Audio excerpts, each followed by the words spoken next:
everyone, welcome back to another video of our YouTube channel. I'm Rachel. And I'm Jessica, and we are both certified occupational therapy assistants with Harkla.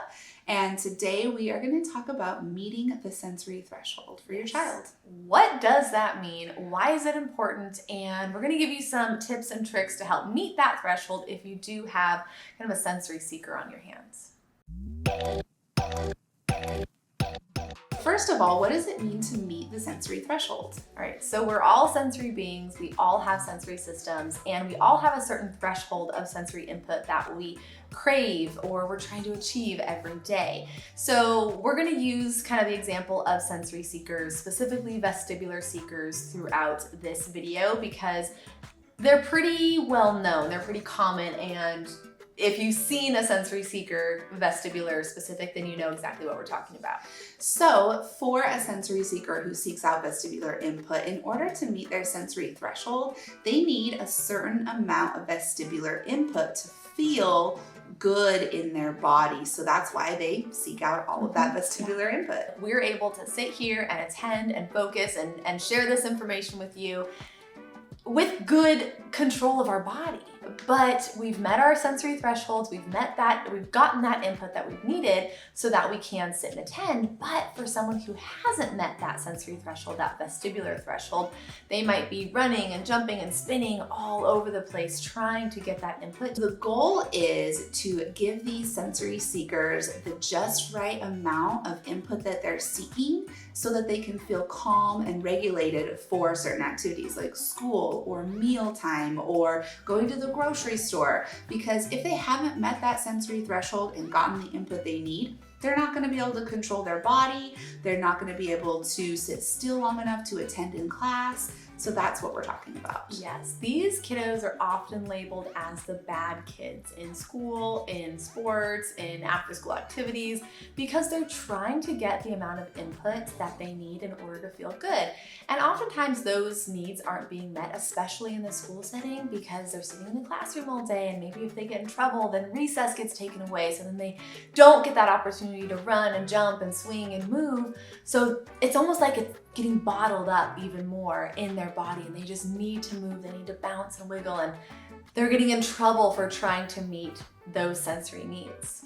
And so what happens is oftentimes we want to give these kiddos calming input to help them feel calm and regulated, but if they haven't met their sensory threshold, those calming activities will actually not be beneficial. It might actually work the opposite of what we want and make them more dysregulated. So we need to give them the sensory input they're craving before we do those calming activities. Yes, that is like the huge goal of this video that we want you all to take away. So if you have a kiddo seeking vestibular input, maybe they're running and jumping and crashing all over the place, give them more of that input in a structured manner before you do those calming proprioceptive activities, and we will break that down a little bit more and give you some examples of what that looks like. Quick note, there is some trial and error when figuring out your child's sensory threshold. We need to do a little bit of experimentation to figure out where that just right amount is for them. So maybe you do a little bit of journaling while you're doing this,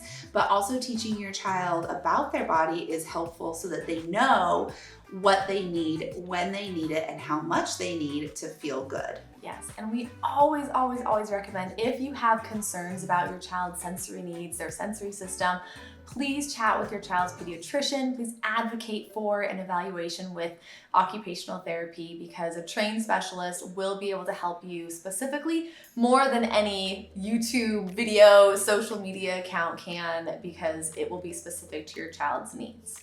Let's go through a couple of examples of how to meet your sensory seeker's threshold in a structured way. So if your child is seeking out rotary vestibular input, meaning they love to spin, maybe they spin constantly, making themselves super dizzy, then to meet their threshold, we want to give them that rotary vestibular input in a more structured way. So something that you can do is have them spin 10 times counterclockwise, stop, gain eye contact with you so that you know that they are ready for the next round, and then go 10 times clockwise in the opposite direction, and then stop again and see how that affects their arousal level. Yeah, and you definitely want to make sure that you're watching for any adverse reactions, because that rotary vestibular input is really intense, and some of these kiddos who are seeking that input, they don't necessarily register that they are overstimulated until later when it shows up. So some things to look for: nausea, vomiting, extreme dizziness, aggression. That's what happens to me about an hour after I spin, is I get not aggressive, but Irritable. I get irritable, yes, Yes. and angry and just off. So these adverse reactions can happen immediately or later on down the road.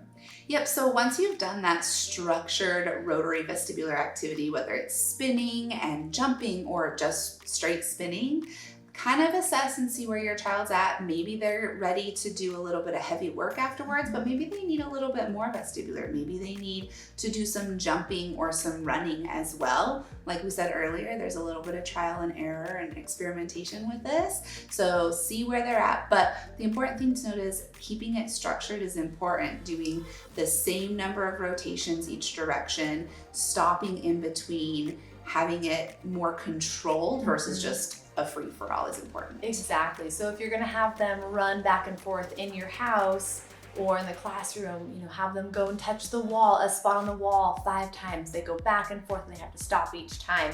Or what was the other example that you gave? On a swing? On a swing. We're gonna do 5 swings and then we're gonna jump, well, maybe not jump off, but we're gonna stop and then maybe get on our tummy and do 5 swings laying on our tummy, right? So it's structured no matter what vestibular activity that you are doing. Yep, there's a start, there's a stop, and you're counting the number of reps that you do. That's how you keep it structured. And then, like we said, assess where your child's arousal level is at, and then if they're ready, you can follow it up with a proprioceptive calming activity. Yes, we should probably talk about how are you going to identify if your child's threshold has been met or not. What signals are you looking for to know if they met that sensory threshold or not? One sign is going to be that maybe they're not seeking that input anymore. You've given them that vestibular input in a structured way, and now you can just tell by their body language that they're in a better place. They're not seeking that input anymore. You can kind of see it. Mm-hmm. Yep, they also might be able to sit down and focus and tend better, and they just might have a little bit more calmness to their body and to their organization of behavior. And teaching them about this and how their body feels and where their body is at is very important. So you could say something like, hey, I noticed that your body really wants to spin right now. Let's do some spinning and counting while we spin. And then after they're done, you can comment and say, oh, your body looks like maybe it's a little more calm. Do you need to spin more, or are you ready to sit down? We love using the program, the zones of regulation. We love the alert program, the Just Right curriculum, because all of those curriculums and those tools will provide visuals for your child to identify, this is how I'm feeling. I can see it, and now I can start to recognize internally and I can feel it.